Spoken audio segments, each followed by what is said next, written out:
Railway Conversations with Doc Frank.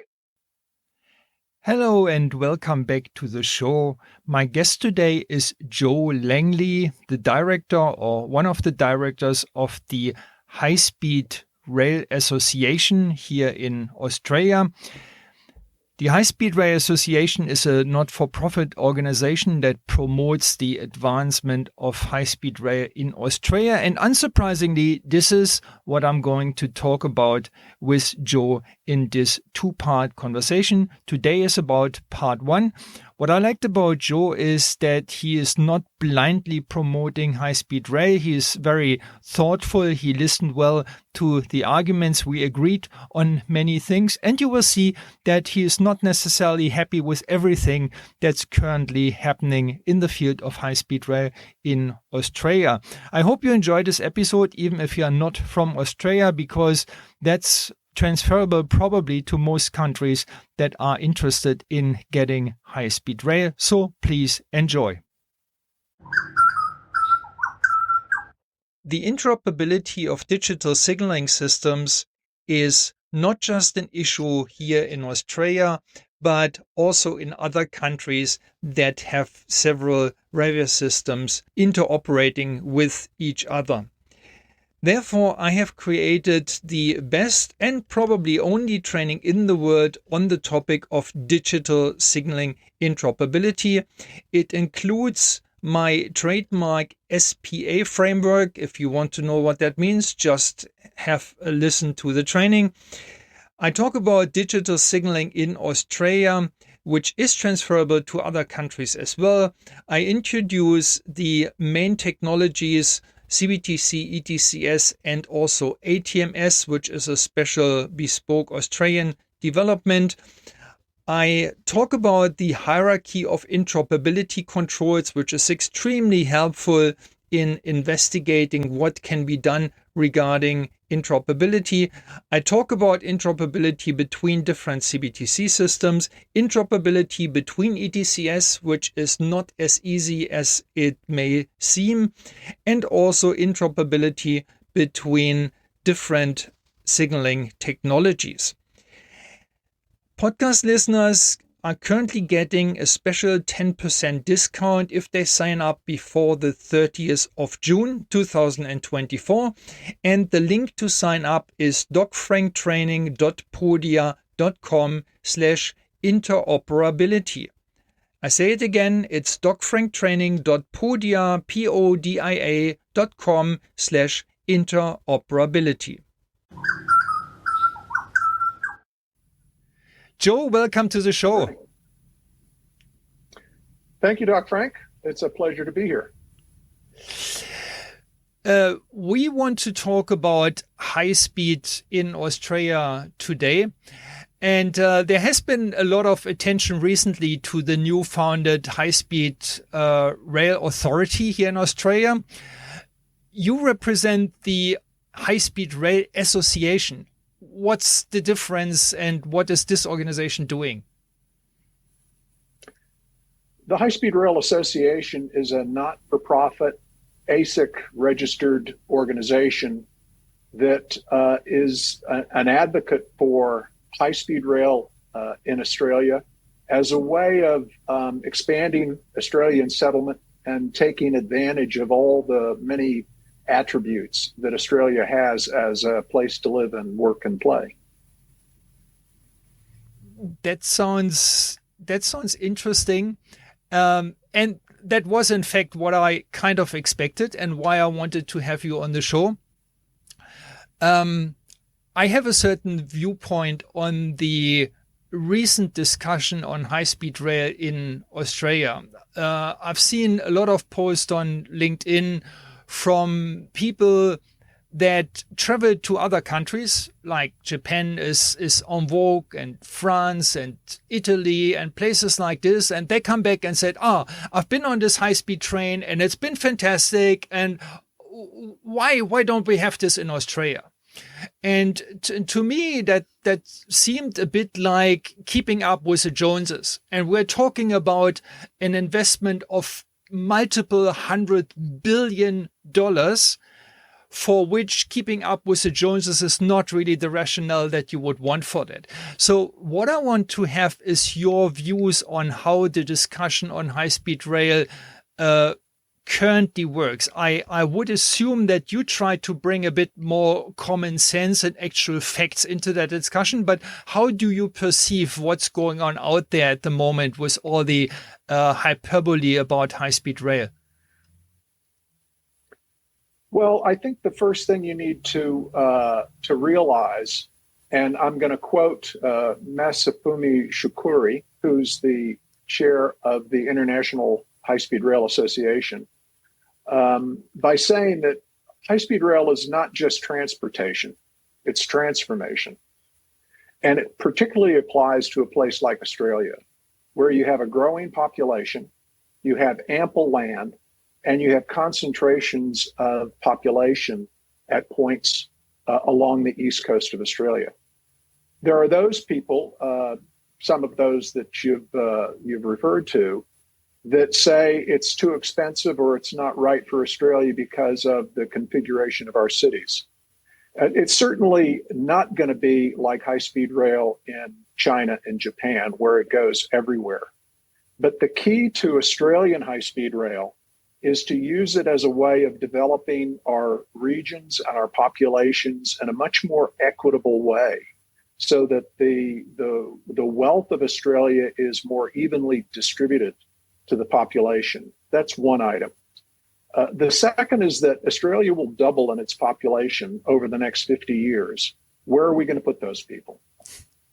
What we've found in existing cities, and particularly in Sydney, for any of your viewers who are familiar with what's happening here, is that we continue to try and pack, 10 pounds of manure in a 5-pound bag. We can't continue to feed traffic into our cities, for example, by building a $5 billion Rozelle interchange, only to find out when it opens that, we've got 10 lanes going into 4. So there's other ways to invest that money in regional areas that's probably much less expensive in the longer term and results in a higher quality of life for the people that would live there. So a high-speed rail would allow us to not continue to build old technology. In other words, expand roads when we could do things better and more sustainably by spreading our population and using sustainable energy sources to get people to and from their jobs. The interesting thing is that people have not changed how far they will commute from home to their place of work in hundreds of years. So 200 years ago, people would travel about an hour to get from home to their work. That was the maximum. That's about the same today. But with technology, we can go farther and we can live in more remote areas and still have that connection. So what high-speed rail allows us to do is use a more sustainable form of technology to get further into areas that have a higher quality of life and would offer a lower cost of living, but still provide those people with access to some of the specialized services that are only available in capital cities. Okay. That was a nice way of explaining things. What I've taken from this, and I kind of want to circle back to my original question, what you think about the current discussion of high speed in Australia. I guess you would agree that keeping up with the Joneses as such is not the right argument? It's not the right argument. We're not keeping up with the Joneses. We're keeping up with our international competitors. So to the extent that Australians don't have an efficient tax system, an efficient transport system to get their goods and services and people around the country, to get access to resources that allow our economy to expand and grow, if we can't provide cost-effective lifestyles and economic development opportunities and business opportunities, our competitors in other countries will certainly be using those. We're seeing Indonesia is now has high-speed rail. We're seeing Vietnam looking at it. We're seeing other countries in Europe and in North Africa using this, and they're not doing it to keep up with the Joneses. They're doing it to expand opportunities for their population. So the argument that we're just doing this as some sort of a vanity project is way off the mark, because it's much more than that. It's allowing our economy to develop and tap into its resources, the main one being our human resources, so that people can live comfortably and affordably, and still have access to specialized services and educational opportunities and jobs. So I would say that we're missing the point if we think that this is a vanity project.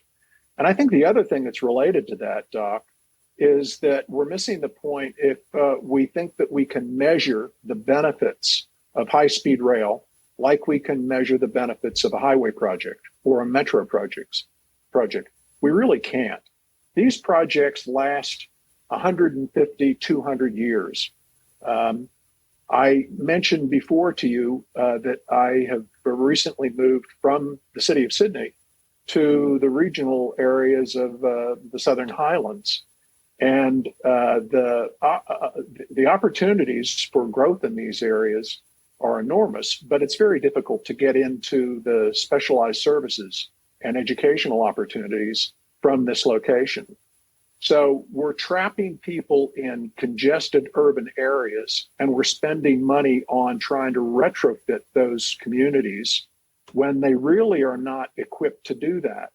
So we're building little Hong Kongs around the Sydney area when we've got other opportunities at lower long-term costs to provide housing and jobs for our people. Okay. What I have previously emphasized in previous conference presentations and stuff like that is a differentiation between high-speed rail, or I called it very high-speed rail. So something that you would consider, say, between Melbourne and Sydney, where the railway connection would be in competition with air travel, and that means journey time comparison is everything. And on the other hand, something which I call regional fast rail, which are connections between the big cities that we have, like Sydney, Melbourne, Brisbane, Perth, maybe, and some regional centers that are in the vicinity, up to about 200 kilometers away. So in the case of Sydney, it would be something like Newcastle. It could be something like Wollongong. It may be something like Canberra borderline, and maybe a completely new place somewhere, I don't know, in the Southern Highlands. What would be your preference? Because you've been talking a lot about improving the access to regional areas, developing those, and enable the connection between those regional areas with the big city centers. So to me personally, that sounds more like regional fast rail. But everybody is talking about Melbourne, Sydney, Brisbane as the holy grail of high speed. Where do you sit on that balance between those two options? Yeah. I was very much involved in the 2013 high-speed rail study, which is really where I cut my teeth and got my exposure to high-speed rail. And that's what set me on the journey that I've been on, which is promoting and advocating for high-speed rail. And in that 2013 study, one of the major objectives was to provide an alternative to air transport between Sydney and Melbourne. We keep hearing that that's one of the busiest air corridors in the world, and it is. What we see in other cities in Europe, France, for example, where they're requiring high-speed rail on travel less than 2 hours. In Australia, I think the thinking has shifted quite a bit, and I'll just make a plug now We have invited, our association has invited Professor Andrew McNaughton to speak at a conference here in Sydney on the 25th of June. And the debate there, I think, will be, what do we want? Do we want fast connections, fast high-speed connections? These are, as you know, these are 300 kilometers or more per hour between major capital cities with few stops, or maybe there's limited stops. Or do we want regional rail that supports the close-in cities? We actually need both. But I think it's a fallacy to say that the main objective is to get from Sydney to Melbourne or from Sydney to Brisbane in under 3 hours travel time. Yes, there will be travelers who would prefer to fly. There will be a proportion of that will use high-speed rail in place of that. But the debate is going to be, do you build it long and straight and dedicated, a dedicated high-speed rail line, or do you integrate it like France and Italy and Spain have done, Spain in particular? And there's really strong arguments for both. I had lunch with the High Speed Rail Association representatives last week, and this became the hot topic over our lunch. What do you do? Because the Japanese feel that high-speed rail on a dedicated line is the only way to go. And they can make some very strong arguments to that. There has never been a fatality in 60 years of high-speed rail in Japan from an operational event. They've never had it. And if you've traveled on that system, you know that it's on time within seconds of departing and leaving the station. That works really well there, where they've got multiple sources of transport between intermediate cities. Here in Australia, we need to look at how you might integrate those lines on a progressive basis over time and eventually get to a pure high-speed rail system.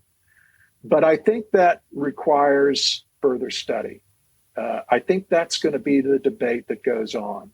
Now, we've had a conversation with Tim Parker, who you might know is the new CEO of the High Speed Rail Authority. Yeah. And Tim is a delivery guy. He will tell you that he's a delivery guy. And he doesn't want to continue Australia's reputation as the country that has done the most high-speed rail studies. That's where we excel, in doing studies and doing nothing. Tim wants to build it. So this challenge, this debate between whether you want to get fast between two capital cities or you want to develop regional areas is going to be a continuing debate. And but I think at the end of the day, we need both. So there has to be an integration at some level, a high-speed rail network. I don't think it's 20 years. I think it's 50 years. When to get the full network going. I think just between Sydney and Newcastle is a 10-year, probably $60 billion exercise. So if you're sitting in a pub in Newcastle and somebody says to you, we're going to build you a high-speed rail, it's going to cost $60 billion, the rest of Australia is going to help put the bill for that, and you'll be able to get to Sydney in 90 minutes. What do you think about that? You'll have a friend at the bar. But if you ask somebody in the Southern Highlands like me, I'm going to say, well, I'm going to have to wait 10 years for that to be developed. And what's going to happen in the meantime? So I think there's got to be a way to build this thing in stages and over time so that the benefits can be realized by more people progressively, rather than building major links from a capital city like Sydney to Canberra even, or Newcastle, which many people sitting at a pub in a different city will say, well, I'm not going to wait that long. I mean, we have to take into consideration the political appetite and the willingness of people to pay and wait for that service to get to them. So it's sort of a long way of answering your question, but I think it's still a question that needs to be further investigated. I think anybody who's been on high-speed rail would love to see it happen in Australia, with that being the primary objective. But I think we have to be more realistic. Okay, so there's a lot to unpack. When one thing of the new high-speed rail authority is that it merged all the previous government activities for faster rail. I mean, there was a faster rail authority or something like that beforehand, or working group on faster rail, also government, and this has now all gone into this new high-speed rail authority. And my reading of it was, when they were established and they said, and our first focus is on Sydney to Newcastle, I thought, okay, well, firstly, that's arguably one of the most investigated connections for what I call regional fast rail, or what was previously looked at faster rail. It makes a lot of sense from a patronage perspective, and also to open up the Newcastle area as almost like an additional suburb of Sydney, a very large suburb at that. And thirdly, it could be the inception kernel for a wider high-speed rail connection from Sydney to Brisbane, and then also going south. But what it seems is, whatever the first bit of high-speed network you think about, there will be somebody else sitting in a different part of the country saying, why there, why not here? So, and we heard this about Sydney to Canberra would make much more sense than Sydney to Newcastle. I don't know. I don't want to take sides on that. But when you say it should be built in stages, you can't build everywhere at the same time. So what would be your approach, which differs significantly from the current thinking of the High-Speed Rail Authority? Well, the current thinking of the High-Speed Rail Authority is not fully formed, because they're in the middle of doing that study. And I would take Tim on his word that they're going to investigate all options. But I think, there is a mandate of sorts that Tim is operating under, which is the High-Speed Rail Authority's job in the first instance is to do a business case for Sydney to Newcastle. Mm-hmm. So that, to a certain extent, has set the die. I wouldn't want a first-year medical student to do brain surgery on me. I think the same thing applies to building high-speed rail. You don't necessarily want to take the most complex and expensive route. And I'm not saying that you shouldn't do this or you should do this, but it seems to me that if you've got political considerations to take, you wouldn't necessarily want to do the most difficult link and the most expensive link first. You'd want to cut your teeth on something that could be done more progressively. Now, you could do that by going north and improving existing links to locations where you would have a future high-speed rail interchange. That would be one way of doing it. You could also go south. And if you went south, you could avoid a problem that I encountered the first time I took the train from Bowral to Sydney last year. And that was, I got on the train early in the morning and I started heading north to my meeting in Sydney. And the sun was shining brightly on my right-hand side because I was going north and east is to the right. So I sat on the left-hand side of the train. Within a few minutes, I found that the sun was coming in from the left. And I couldn't figure out what had happened. Well, it's because the train goes almost in loops.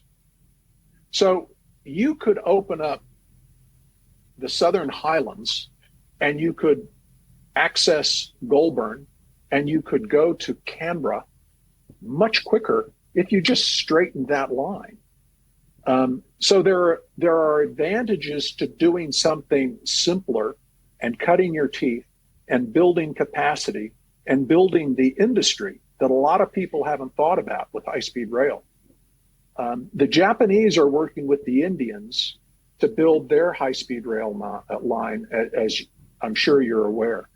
And in that situation, they're taking the Indians to Japan, and they're putting them in a 3-year training program so that they can learn how to build, operate, and maintain a Shinkansen style network in India. Now, that's the sort of thing that would resonate well in Australia as well, because it's building up the capacity. But we will also provide the opportunity to build our industries and replace some of the resource and agricultural based industries that are declining in terms of their job numbers. So it's a little bit off the subject of whether you build, north or south, but I think those things have to be taken into consideration, because there's always going to be a political decision at the end of the day. And if you only are looking north at a very expensive and very complex line and not looking at something less expensive and less complex as an alternative, then what you could find is that the voters and the politicians blanch at the high cost and complexity, and you also expose yourself to cost overruns if you haven't been through this process before. So my feeling is that we need to seriously consider an integrated approach or a staged approach, and you don't get all those benefits by building just a high-speed rail line that's dedicated to that type of equipment. So let's make it concrete. If you were in charge, if you were in Tim Parker's shoes, and again, for the listeners who don't know, Tim Parker is currently the CEO of the High-Speed Rail Authority in Australia. So the guy who has been tasked in doing something on high speed in Australia. If you were in Tim Parker's shoes, let's set aside for a moment the mandate that you said he has for developing a business case for Sydney to Newcastle. What would be your pilot line? Or would you say there are 3 candidates and I need to compare them in order to find out what the first pilot line should best be? I think the starting point is actually to develop a national settlement strategy so you know where your population can and should be going over the next 50 years. This is a 50-year project to implement, I would say, and we need to be looking at a time horizon of the same period to look at where the population that we expect to come into Australia, which is another 25 million people. So where are those people going to live? Some of them are going to go to existing centers. Brisbane, Sydney, and Melbourne, the last 2 in particular, are very congested. When we try and retrofit infrastructure into those cities, we end up spending billions of dollars and then finding out, like Brazil, that it doesn't work. So I think we need to think strategically about how our population can best take advantage of all the tremendous benefits that Australia have. There's beautiful regional and productive regional areas that can house some of the population that's coming in. Most of the people that are contributing to population growth now and over the next few years will not be Australian residents. They will not have the legacy of having a parent with a home. And although they'll be drawn to Sydney and Melbourne, there are other reasons why they can be attracted to regional areas where they can still access jobs and services in Sydney, but they don't have to live there. They can not contribute to the housing crisis that we've got now because they can find lower cost housing in the other areas. And the other benefit, I think, of that, Doc, Frank, is, as you pointed out, is that it's a two-way process. Once you have fast connections to regional areas like Newcastle and Goulburn, businesses will locate in those areas, and you'll have more dispersed traffic going north and south, so to speak, on those lines. So the first thing I would do, to get back to your question, is look at the settlement plan that needs to be developed, or to develop the settlement plan over the next 50 years. And that will tell you where the population growth is going and what modes you need to serve those areas in the future. It might very well be that Newcastle comes out as the top choice, but there are huge areas between Sydney and Canberra that are probably more ripe for development and within commuting distance that also need to be looked at. So I think we need to stand back, look at the strategy, and then develop a sequencing plan on what happens first.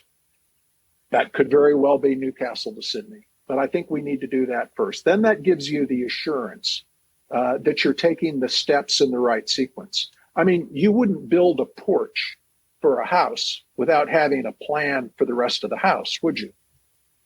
You need to have the whole thing planned out on paper so that you can look at it and understand where you might have flaws or where you might have missed things.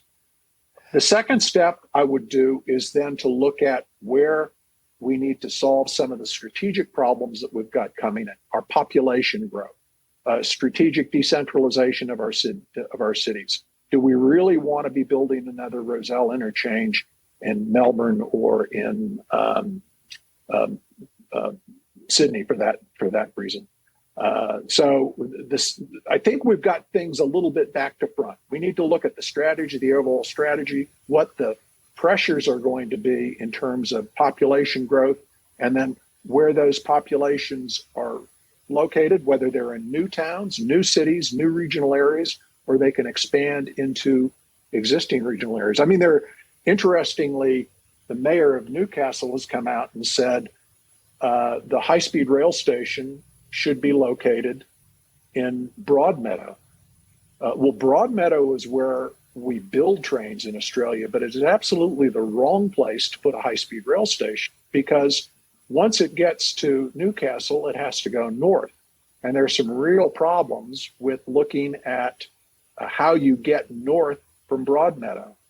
So until the community and decision makers and mayors see the overall strategy and can see the logic behind the sequencing, you're going to have parochial fights between segments of the line happening first, second, or third.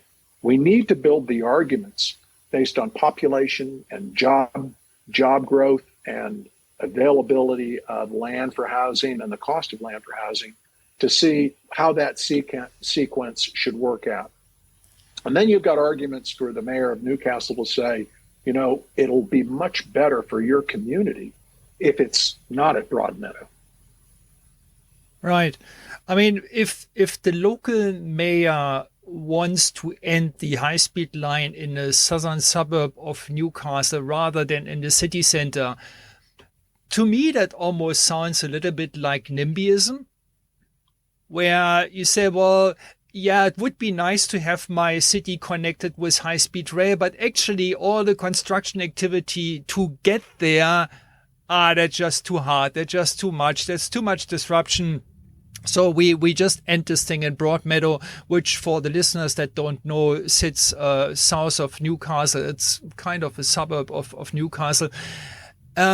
Before I keep going, just to for listeners to understand your last answer better, what is in 2 sentences the Rozelle interchange in Sydney? Just that people understand the reference. Yes, I'm sorry for being so Sydney-centric. The Rozelle interchange is a major underground interchange that connects a number of freeways right adjacent to the Sydney CBD. It is the largest underground road interchange in the world. It's 7 levels of roadworks underground that provide a new connection or a new crossing under the Sydney Harbor and connects to the Sydney CBD over the Anzac Bridge. Now, people that have been to Sydney know that the Anzac Bridge is 4 lanes, 2 going into the city and 2 going out. The Rozelle interchange brings 10 lanes of traffic to that point. So just on the surface, it doesn't seem to make sense. Now, the reason they wanted to do that is going to be replicated in other cities where they say, well, we need to get more people into the city, so we're going to build more traffic. And as a transport person yourself, you know that roads induce traffic. They fill up as quickly as you build them because people say, aha, I can get into the city. What's happened in the Roselle interchange, it's not only a 5 billion world first underground transport network where you have to shake your head and say, why does Australia need to do that? I mean, we're not that clever, are we?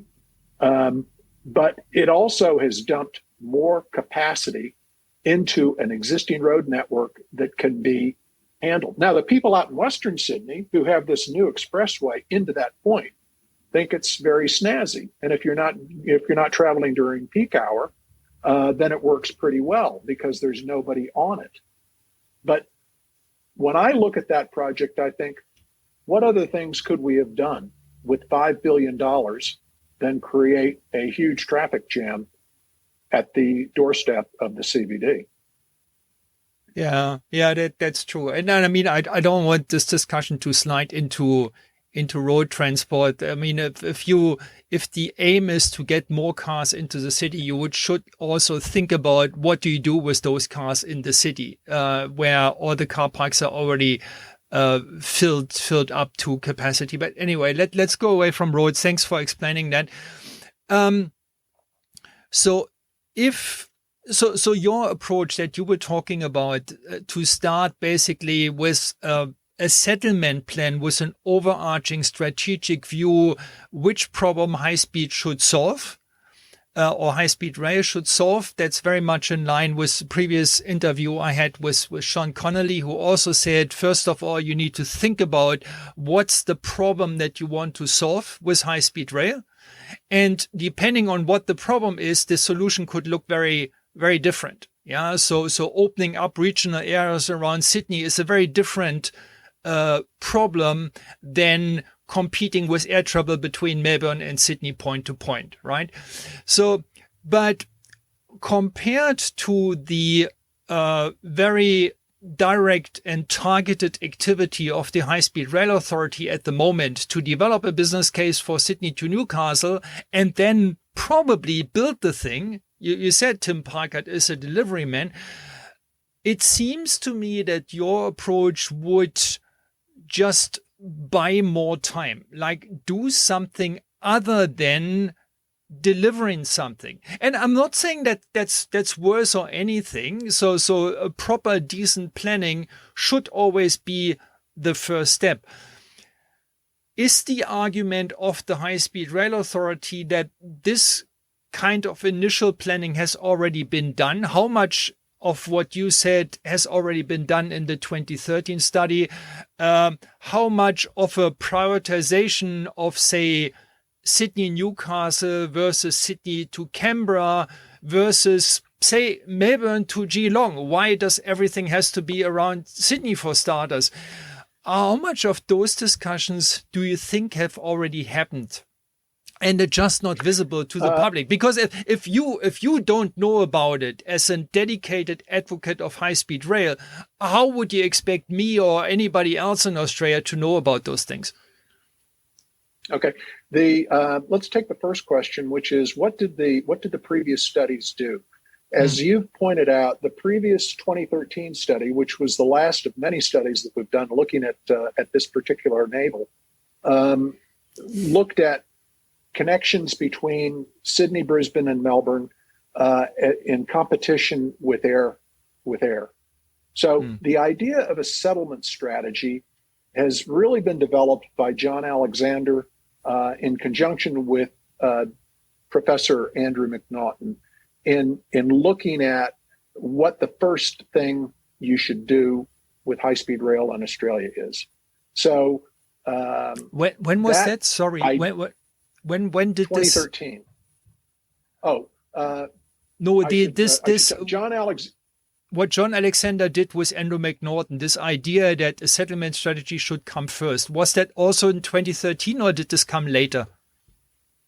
It came following that. John has done. John is the deputy chairman of the association, I should say, and he's a force to be reckoned with, not just on the tennis court, even though he's just had his hip replaced. He did a number of inquiries into regional development, high-speed rail and fast rail, housing affordability. All of these studies were accepted without reservation by both sides of government. That work has not been really investigated and applied. So the idea of a national settlement strategy, I think, is not new, but it hasn't been investigated to the same extent by the High-Speed Rail Authority. Now, I should say that Tim Parker and his team are also doing what you could refer to as a settlement strategy. It's a roadmap that they're doing. That's going to come out after the business case for Newcastle to Sydney is completed.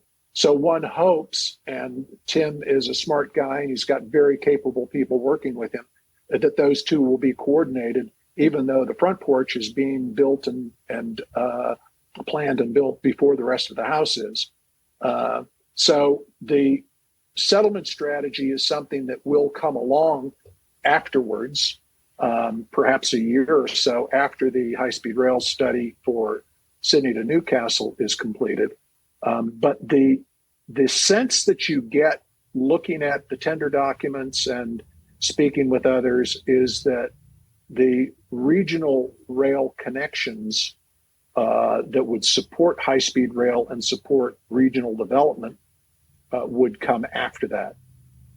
Now, the regional studies, you're correct in saying that the state government in New South Wales originally proposed or put forward $500 million to match the federal government spend on the High-Speed Rail Authority. Unfortunately, Gladys Berejiklian, the premier at the time, ran into some troubles and resigned. The study that she'd commissioned by McNaughton was never released, and that looked at regional rail up and down the or be connecting Sydney and other regional centers. So we don't know what that particular study recommended. And the second question is, why don't we know what that study recommended? It is a public document, and we should have that information. So, isn't there something like a freedom? Isn't there something like Freedom of Information Act or so? Couldn't you ask for that document to get published? Many people, including media types, have been requesting that.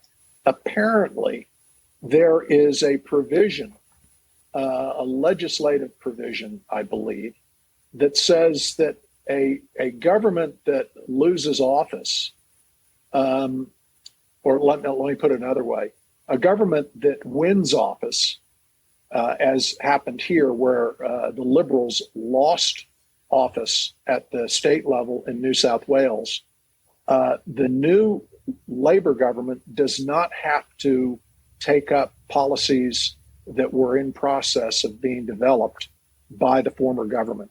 So they don't have to release that. That's my understanding. And there's probably others that will have a better description of why that's not been released. But I can say that in interviews with people that know about what happened, what those studies said, that there were probably different conclusions that might otherwise have been put forward by the government today. So, I mean, the question I have is why shouldn't the public see that information? Yeah, well, one reason for that could be, and that's a major problem with all the countries that have a bipartisan political arrangement. One reason could be that the new government simply doesn't like the direction or the angle of the previous government study. Yeah, it's a pretty it's a pretty silly argument, but it would be plausible because we've all have it seen before. The let me just interesting question. Interject something there. Yeah, sure. If you don't mind me just interjecting something there, Dr. Frank.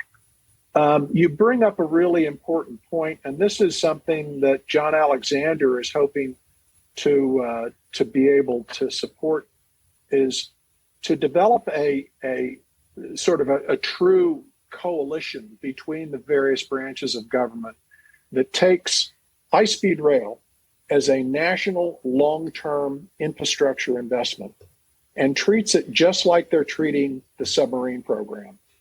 It's something that requires bipartisan support across government and gets it out of the election cycle that these decisions are typically made in. When you look at countries that have successful high-speed rail programs, it is because they have developed a national consensus. We had a very interesting couple of meetings with INECO. INECO, you might know, is the Spanish government's high-speed rail and transport development authority.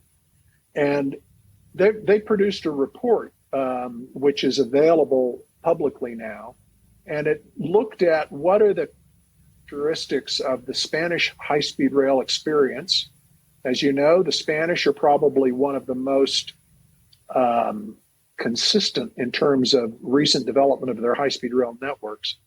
And the thing that they did was both sides of government, or multiple sides of government, agreed to agree that the high-speed rail was of national priority and that it needed sustained financial and political support, because if you don't have that, you end up with projects that are partially complete and another government comes in and they stop it. Now, that's a difficult thing to achieve, I understand. But that also speaks to the earlier comment or question that you raised about what's the first priority. Well, the first priority is to develop your overall strategy. Once you get that overall strategy, it becomes easier to make the argument on phasing and what should happen first, because hopefully the politicians agree to the overall plan, and then it's easier to take that plan apart and apply a phasing strategy to it. So a coalition of government that takes high-speed rail out of the election cycle and says the funding might, go up and down year to year, and it might change slightly from government to government, but the idea, the concept, the strategy of a long-term settlement plan underpinned by high-speed rail, connected with regional rail, is the way that Australia can make the most of its opportunities for population growth and economic prosperity going forward. So let's decide on that plan, and then we can progress with building it going forward. But we need to have a coalition of government behind it. Yeah. I mean, on the very high abstract level that you just formulated, it might even be possible to come to an agreement like this. Although I agree with your assessment that it will be quite a challenge, because it seems that at this point in our civilization, everybody seems to become a political football, regardless of how much sense it makes and how much it seems to be logical to come up with something like this. But even if it did come to an agreement on that very high abstract level that there should be a settlement plan, which apparently doesn't exist yet, and the settlement plan should be supported by high-speed rail, which, by the way, is I believe the strategy that China pursued very successfully for the previous, 10, 20 years or so. Even then, there is still enough potential for political footballs being kicked around with, say, one government saying Sydney to Newcastle is the starting point. coming from that generic abstract agreement. And then the next government says in and said, no, wait, forget about Sydney, Newcastle, because we won our election backed on the voters from Victoria. So we're going to start in Melbourne and go from Melbourne to whatever, Shepparton or Wodonga or what have you. So I think there is a little bit more detail required in that agreement, but it all should basically be settled, I believe, on what makes sense. Yeah. And in order to decide what makes sense or what makes the most sense, you need to have the options on the table. And so your website, I did a little bit of research on you, as I normally do with my guests. On your website of the High-Speed Rail Association, there is a mention of an East Coast settlement plan, which is apparently along the lines what you just mentioned, what should be the very first step. Does any of this exist, or is that just a concept, or we need something like this? Are you aware of any settlement plans along the East Coast that exist that have really the potential to address the future population challenge that we have in Australia? There is none. Ah, that's a bugger. Right. So, yeah. Then I would probably agree. Unless you have something like this, you don't even know what the problem is, or you choose the one problem that you see, you justify it with arguments that are questionable, parochial, or maybe parochial, maybe populistic, maybe. Like populistic, by populistic, I mean, if somebody says, we want to introduce high-speed rail as an alternative to airplane because of climate change, that to me is populistic. Yeah, because the solution that you are basically pulling out of your backside may not actually fit with the implementation that you do. So what I mean by that is, I have serious doubts that high-speed rail, and I'm emphasizing rail here, the metal wheel on metal rail technology, could provide a serious enough alternative to air travel between Melbourne and Sydney, simply because the distance being too large.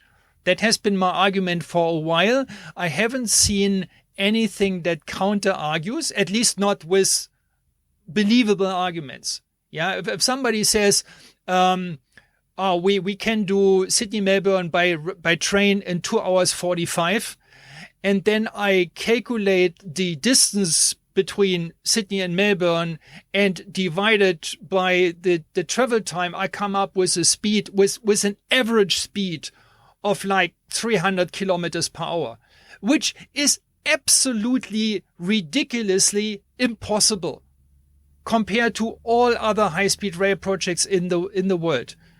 And so this is again the kind of argument where I don't consider myself a high-speed rail expert.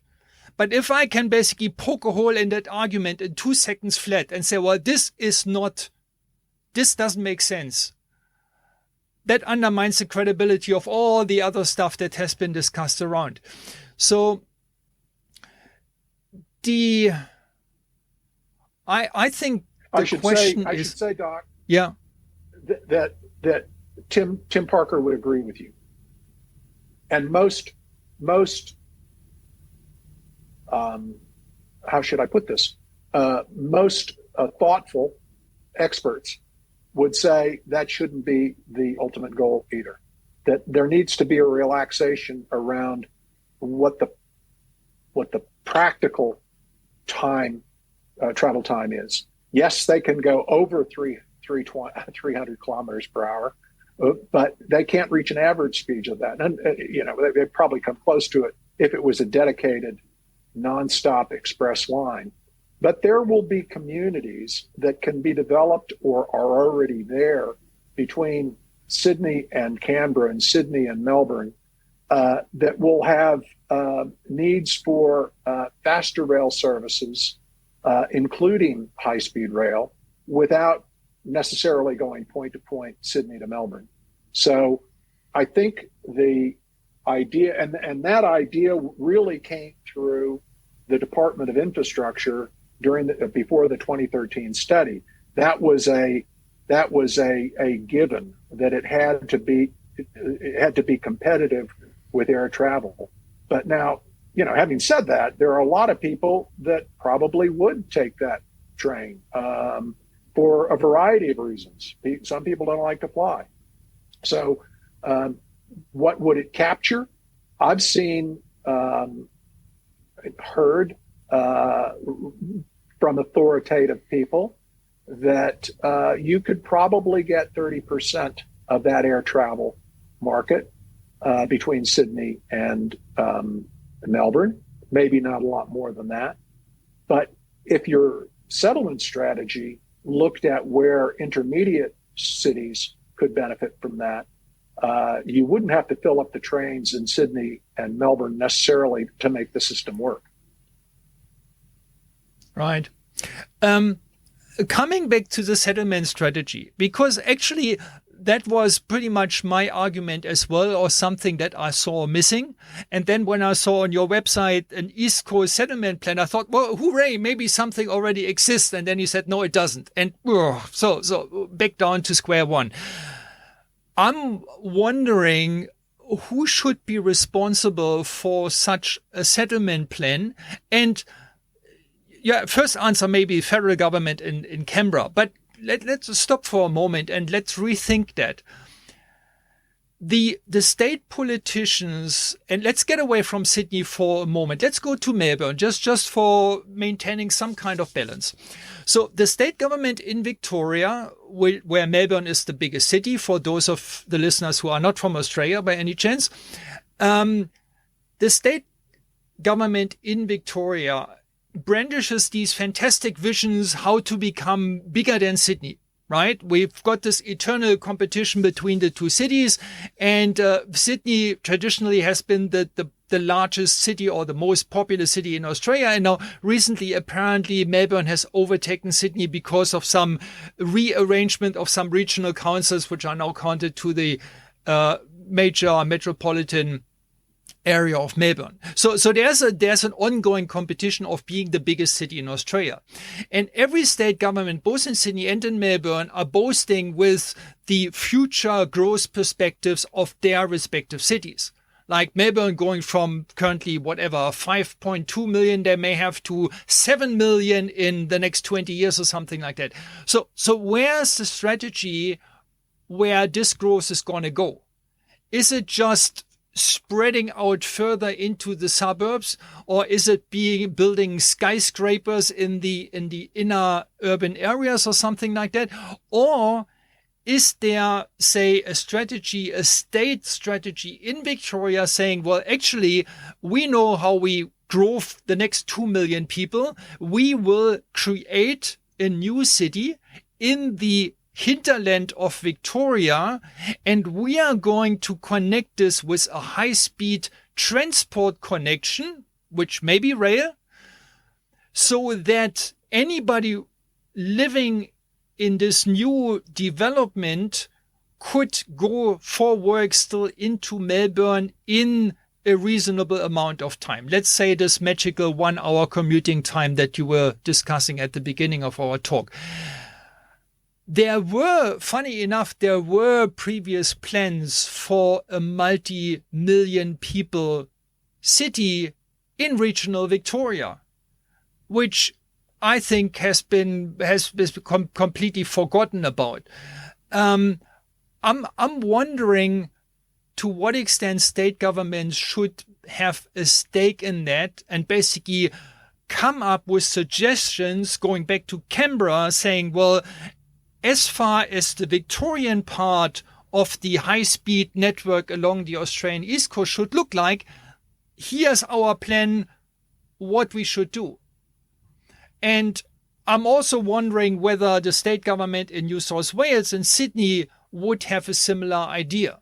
Like, okay, well, this is how the high-speed network in our perspective should look like in New South Wales, within New South Wales. And we believe that Sydney to Newcastle is the best suitable starting point. Or are they just sitting back and say, oh yeah, well, we let Tim Parker and the high-speed authority figure everything out? How do you see that? Yeah. Well, I think if you look at Australian history and you leave it to local communities, local cities and states to design a high-speed rail network, we'll end up with what we had, as recently as 40, 50 years ago, which is change of gauge stations at the borders. I read a historical account where it took 26 changes for an individual to go from the East Coast to the West Coast of Australia around the turn of the century. That's absurd. The states and the national government need to get together and they need to collaborate on that sort of a plan. It can't be done by the federal government because it will never be implemented by the states if that were to happen. Yeah. And it can't be done just by the states because you'll end up with different systems. So it has to be a departmental coalition. My friends at Fast Track Australia have developed an idea around a national rail operator plan that would be required or would be strongly recommended to help develop the high-speed rail network and the regional rail networks on a national basis.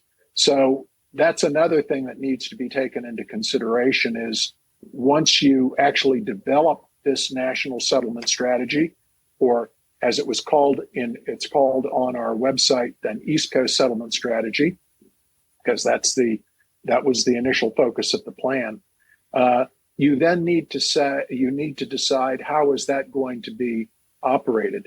The 2013 study and the national operating report recommended a situation where you had a national authority for the high-speed rail with sort of siblings at the state level and the territory level working under that overall umbrella. And I think that's what you would need to do. You need to bring the states and the federal government together. I think it's unfortunate that Sydney is the first cab off the rank in terms of a business case, because it does smell of parochialism, even if that wasn't the intention. I think that there needs to be not just walking the walk, but also talking the talk about making this a national strategy and not one that's driven by the states. Hi, it's Doc Frank again. What can I say? Even the best CBTC training in the world arguably can get even better. And that's what's happened with the brand new 2024 Understanding CBTC Fundamentals training. This is an upgrade from the previous CBTC Kickstarter training that exists since 2014 and has been continuously refined, improved, and updated. You have a massive 30 video lessons that you can watch on demand as long as you live. You've got lifelong access. You can build a certifiable CBTC competency, and the certification is offered by me as well as an additional option. You do not need prior signaling knowledge for this training. Just imagine that you can learn the fundamentals of CBTC without needing to know anything about railway signaling before the training. So that really makes it suitable for anybody working in the railway industry and for anybody being interested in working in the railway industry. The training is topped up by an industry-leading Q&A support over at least 12 months. You can sign up for this fantastic training under docfranktraining.podia.com/cbtc. I repeat that, docfranktraining.podia.com/cbtc. And if you needed one additional argument, this course is actually cheaper than last year's training. So that's my way of helping you fighting inflation. Hope you enjoy, and I hope to see you at this CBTC training.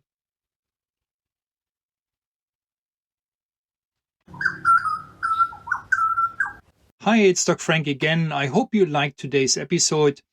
I like to keep it as simple as possible, so I only have one single request for you. If you like this podcast, please tell your friends and colleagues about it. That's all I want, because that's a service that I'm providing to the industry, and I would like as many people as possible to listen to this podcast and learn something from it. So please share. And until next time, keep it simple and bye for now. Thank you for listening.